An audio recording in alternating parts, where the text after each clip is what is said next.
Thank you. Great to be down here and enjoying this event much more than golf. I don't like golf, and this is really good. You know, listening to Bob talking, I forgot he's been broadcasting Cougar football since 45 years. So before I was born, and that's pretty amazing, you know. And yeah, you talk about a Coug, and you know, Bill can touch on that a little bit later, but there is no bigger Coug than Bob Robertson. So very special to have him here and be part of our continued progress with our football program. But I had some good news today. Preliminary reports of all the academics and finals came back, and you know, the final grades were due in yesterday by the professors, and it looks like academically we had a really strong quarter with all our players. There's 2 players that are working on getting a grade change here or there to see if they can be eligible by fall. But really overall, when you're dealing with 80+ students, student athletes, it was a really good group, and I think we're close to 2.7 overall GPA, which is really good, and I'm very excited about that. So by far our most complete term academically that we've ever had, from top to bottom. So that part's gone real well. You know, like Bob mentioned a little bit about our program. You know, when I got there 3 years ago, I really didn't know what to expect, and after my first spring, I quietly, with a few people, said this is going to take a little while, and a little while wasn't going to be just a year, you know, and we had some work to do. And the biggest thing we had to do was change the culture, which was one thing, or create the culture we wanted to create, and then start recruiting athletes that can compete at this level. And so we started recruiting. And the biggest thing I could say about us and this staff and what we've created is a philosophy of recruiting that's extremely aggressive, trusting our own judgment, not relying on anybody else, and evaluating the people we want to bring in and be Cougar football players. And being a former player and kind of watching Cougar football from afar, I had a really good idea in my mind what Washington State football should be about. And so we started recruiting kids with strong traits from the neck up that we really believe are tough-minded, guys that want to be part of Pullman and Washington State University, that had that sense of pride, that wanted to bring Cougar football back to playing in a Rose Bowl, competing for conference championships, competing for a national championship, but players that wanted to be part of doing something special and changing a program, not somebody that wanted to come into a program that wins all the time. Because that's the case with some kids, but we had to rebuild this, get kids that wanted to be difference makers. And so we went after those kind of kids, and all of a sudden we started acquiring guys like Jeff Toole, Nolan Washington, Travis Long, Gino Simone. That class, which was our first real class that we had a full year to recruit, has helped us recruit these other classes that have come in, and we are creating something real special here. I know it, and I can sit here 3 years later and say it's a different world into the Cougar football program. And I think the people that are around it on a daily basis see it, that have seen the process over the last 3 years. And I know at the end of the day, everybody wants to see a lot of wins. Well, no one wants to win more than I do, and I guarantee you we're doing everything we can, and you're going to see a lot of wins this year. I know that's where it's headed. And like Bob said, you know, this is a young football team. Well, what's great about that is we got a team that's going to be around for a while. And we're going to probably win a lot of games this next year, probably even more the year after that, and possibly even after that. But what's going to happen the year after that and after that?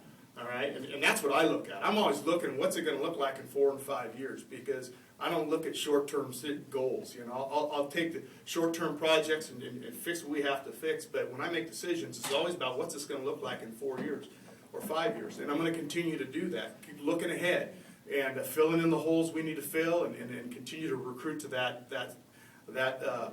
plan. So the work we do today in recruiting, and we're busting our butts right now, you know, you're not going to really see those results for another 3, 4, and 5 years down the road. But if we were to do a bad job right now, and you wouldn't notice it probably for another 3 or 4 years down the road.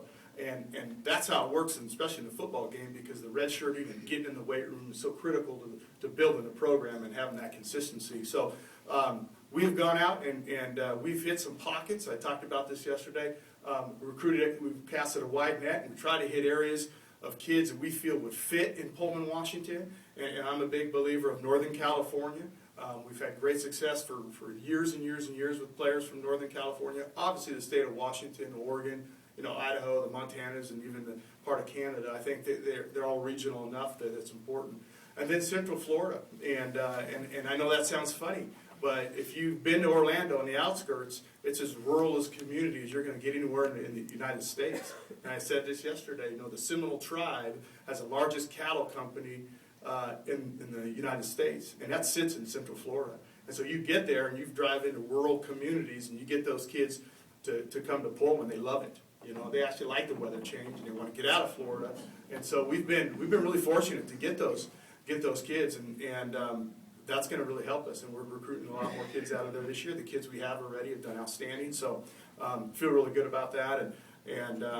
So our recruiting is outstanding. Our coaches spent 2 weeks on the road. We came back on Monday, Tuesday, Wednesday. We looked at about 150 kids on film.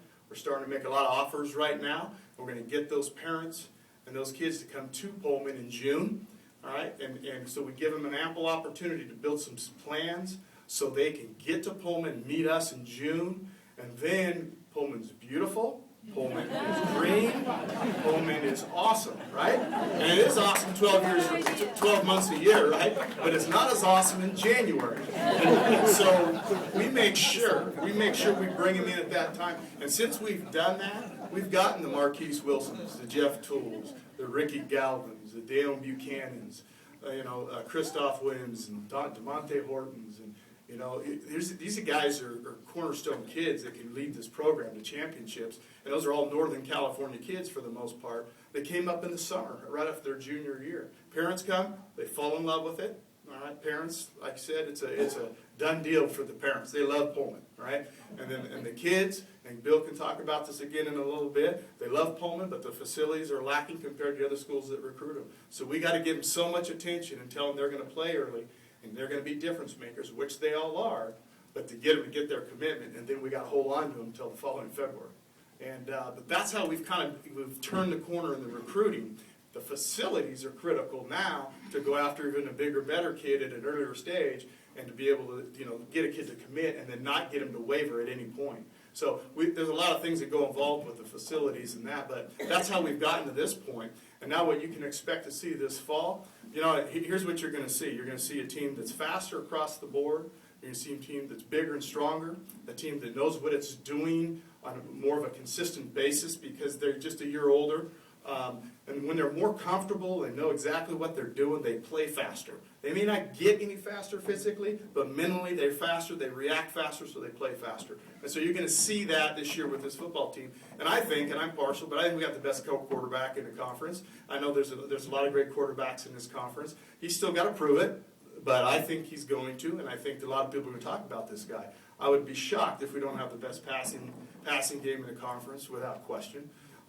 With the talented kids we have at the receiving corps and with our quarterback and with our offensive line. Being a former lineman, I for years have looked back at Washington State, and I've always felt that our offensive and defensive lines could be better year in, year out. And we're just getting to that point where you're going to see an offensive line that I think is as good as it's been there in a long time. And our defensive line, we've got some great young kids, and if we continue to just recruit young kids and bring them in, our line play is going to be critical. Now, to win championships at all levels, you have to be good in your offensive and defensive lines. We have been really poor, recently. We've gotten our butts taken all up and down behind the woodshed, and that's not going to happen anymore, all right? We've crossed that barrier. It's not going to be like that anymore. So we've made the strides we've needed to make in that area to definitely raise our level of play. So I'm happy about that. So when it comes to the fall, all I can tell you is you better get over there because we're going to win a lot of games. It's going to be an exciting football team to watch. I think what you saw in Corvallis is just a glimpse of what's going to be, and you're going to just see that on a more consistent basis is what you're going to see. And so we're going to be passionate. We're going to play hard. We're going to have tough kids, and that's you got to recruit toughness, and you got to train them tough, and you got to talk them tough, and you got to do all those things. But we're going to get to that point. And that's going to be the trademark of Cougar football. And they're going to be great students, and we're doing that. Our off-field issues have been reduced by about 600%. And so you're not seeing as much as that at all. And our scholarships are being built back up. We've been in the 70 range the last 3 years. We need to get to 85. We'll be just above the 80 mark this year, so we're getting that thing back on track. And we've got a young football team. We'll start probably one senior on defense, 3 or 4 on offense. And the rest of the football team will be back for the next year or 2 or 3. So all I can tell you is it's in a good position right now, and I'm very excited about moving forward. So I hope you show up, and I need you in the crowd. We need Pullman and Martin Stadium to be the toughest place to play in the Pac-10 again. It used to be at times. It needs to come back, and I know the product has to get better. Well, that's going to happen. Now we need you guys to jump on board with us and get us back. So, again, I just want to thank you guys and look forward to seeing you guys in the fall. And go Cougs!